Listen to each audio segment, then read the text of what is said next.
నర్సీపట్నం సమీపంలో భారీగా గంజాయి పట్టుబడింది. పోలీసులు నిర్వహించిన వాహనాల తనిఖీల్లో 120 కిలోల గంజాయి స్వాధీనం చేసుకున్నారు.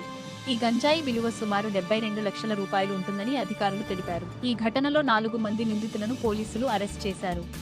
మరో 3 నిందితులు పరారీలో ఉన్నారు. నిందితుల వద్ద నుంచి ఒక కారు, ఒక ద్విచక్ర వాహనం, 4 సెల్ ఫోన్లు స్వాధీనం చేసుకున్నారు.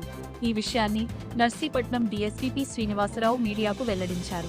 పైడిపాల జంక్షన్ వద్ద వాహనాల తనిఖీ చేస్తుండగా అనుమానాస్పదంగా ఉన్న కారును ఆపి తనిఖీ చేయగా 4 బస్తాల్లో గంజాయి బయటపడింది. ఈ గంజాయిని ఒడిశా రాష్ట్రం నుంచి కొనుగోలు చేసి నెల్లూరు జిల్లాకు తరలిస్తున్నట్లు విచారణలో నిందితులు ఒప్పుకున్నారని పోలీసులు తెలిపారు.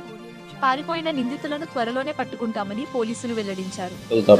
కేసు నమోదు వెహికల్ చెకింగ్ నిర్వహిస్తుండగా ఆ టైంలో ఒక బైక్ మీద ఒక 2 వ్యక్తులు రావడం జరిగింది. వాళ్ళ అనుమానంతో వాళ్ళ వెనకాల వస్తున్న ట్రక్ను కూడా మనం ఇంటర్సెప్ట్ చేయడం జరిగింది.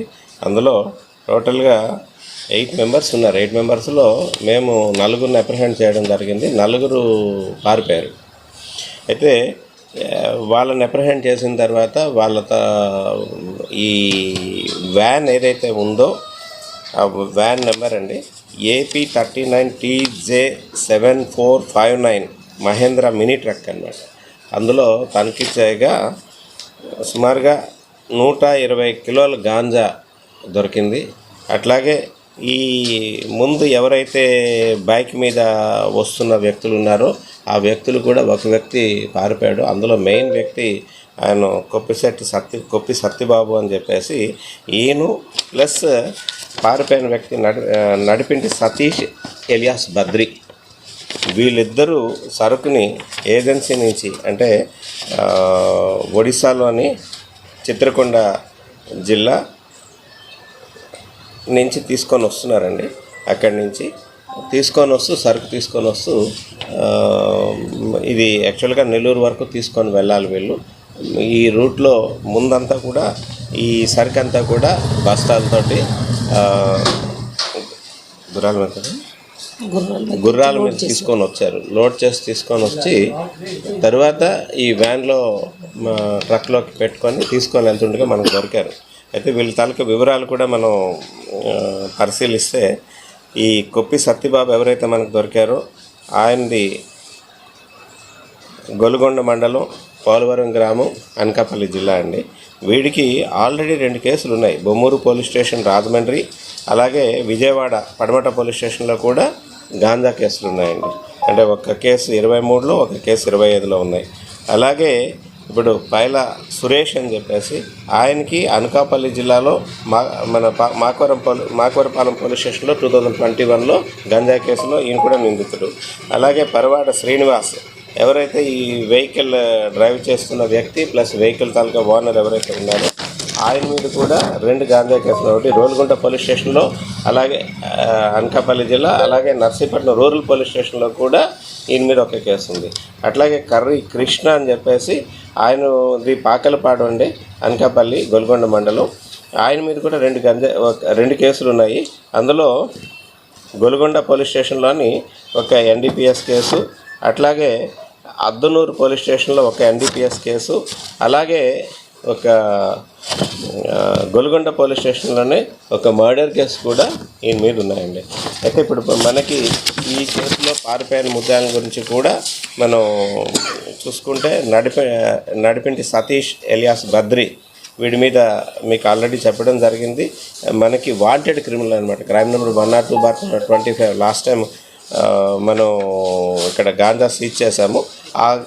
ఆ కేసులో ఇంకా వాడిని అరెస్ట్ చేయాల్సి వచ్చింది. ఎప్పుడైతే ఈ కేసు మనం రిజిస్టర్ చేసామో అప్పటి నుంచి కూడా వీడు అబ్స్కాండింగ్లో ఉంటూ మన ఈ ఏరియాకి రాకుండా ఆపరేట్ చేస్తున్నాడు. అట్లాగే కోలా రామకృష్ణ ఎలియాస్ రాంపండు, ఈంది లింగంపేట పంచాయతీ గొలుగొండ మండలం రామచంద్రాపురం విలేజ్ అండి. వీడు ప్లస్ మాకిరెడ్డి సాయి కుమార్, వీడు కూడా నర్సీపట్నం మండలం అనకాపల్లి జిల్లా నీలంపేట విలేజ్ అండి. వీళ్ళ ముగ్గురిని కూడా అరెస్ట్ చేయాల్సి ఉంది. అట్లాగే ఈ గాంజా ఎక్కడి నుంచి అయితే వస్తుందో ఒరిస్సాకు చెందిన రామ్నాజీ అని చెప్పేసి ఆయన కూడా అరెస్ట్ చేయాల్సి ఉందండి. ఈ టోటల్ ప్రాపర్టీ వాల్యూ మనం సీజ్ చేసిన గాంజా 60 lakhs అండి, ప్లస్ ఈ వెహికల్ క్లాస్ వెహికల్ తాలూకా వాల్యూ ఒక 12 lakhs ఉంటుంది.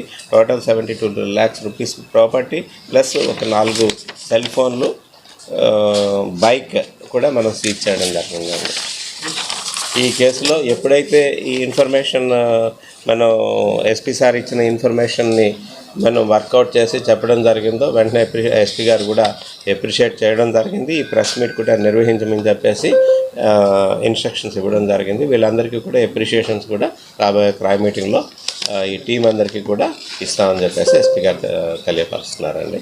అలాగే మీ అందరికీ కూడా ఈ గాంజాని అరికట్టడంలో ఎవరైనా సరే సమాచారం కానీ ఇచ్చేలాగుంటే అది వాళ్ళ తాలూకా పేర్లన్నీ సీక్రెట్గా ఉంటాయి. అలాగే మేము దాన్ని మొత్తం అంటే ఏదో ముద్దాయిలు దొరికారు వాళ్ళని అరెస్ట్ చేస్తున్నామని కాకుండా పుట్టి పూర్వోత్తరాలన్నీ కూడా తీసి ఎక్కడ గాంజా పండుతుంది, ఎవరు ట్రాన్స్పోర్ట్ చేస్తున్నారు, ఎవరు ఫైనాన్షియర్స్ ఉన్నారు, ఎక్కడికి సరుకు వెళ్తుంది, వివరాలన్నీ కూడా తీసుకొని ఈ గాంజా నిర్మూలనకి పూర్తిగా మా డిపార్ట్మెంట్ అంతా కూడా పూర్తిగా కృషి చేస్తుంది. అట్లాగే ఈ ఫైనాన్షియల్ ఇన్వెస్టిగేషన్ కూడా అంటే వీళ్ళ తాలూకు ఆస్తులు కూడా ఏవైతే ముద్దాయిలు ఉన్నారో వాళ్ళు ఈ గాంజా అమ్మకం ద్వారా ఏదైతే ఆస్తులు సంపాదిస్తున్నారో ఆ ఆస్తులను కూడా సీజ్ చేసి కోర్టుకి పంపించడం జరుగుతుందండి. వాటి